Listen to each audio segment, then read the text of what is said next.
few weeks ago on Your Leadership Coach, I shared a post where I talked about how organizations, departments, and teams can cultivate diversity through building trust. Now, one of the points that I made in there is that uniformity is not unity. I want to dive into that a little bit more, okay?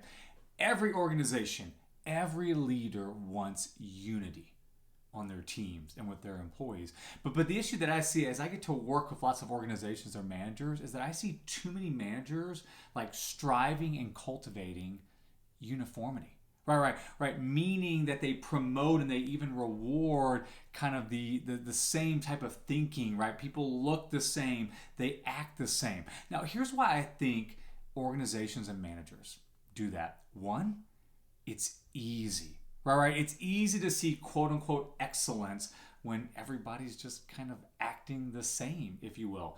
Two, our society preaches uniformity all over the place. Two examples. Okay, first off, social media. Social media has algorithms to connect you with like-minded people and then even filter out posts so that you see a majority of things that they think you will like and agree with, and you don't ever see the other side of stuff.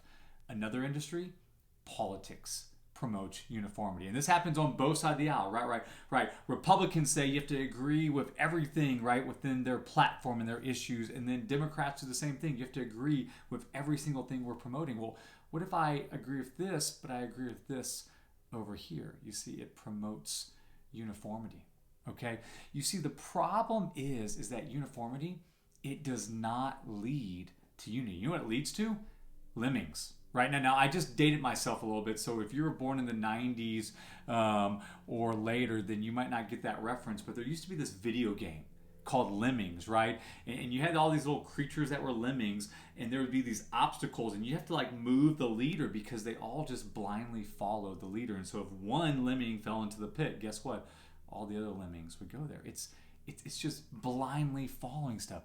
But you see, unity creates the space for differences, right? Because in unity, you can have diversity. Diverse backgrounds, diverse experiences, diverse opinions, diverse ideas. You see, you can have unity without uniformity, right? You can have people who disagree, right? They don't think the same. But here's what you have to do. In order to be able to create unity, like real unity, not some pseudo unity that uniformity brings to us, is that you have to have an alignment when it comes to your mission and core values. That's what you have to agree on. That's what you have to be aligned with. And then everything else, you can have diversity that's there. So how do you know if your organization, department, or team has unity or just uniformity? Here are three questions to ask yourself. Okay, so first question here. Do your employees feel like their opinions are valued? Right. Do they feel like they can share their opinions? They can share their frustrations. If you don't hear a lot of your employees doing that, you probably have uniformity and not unity.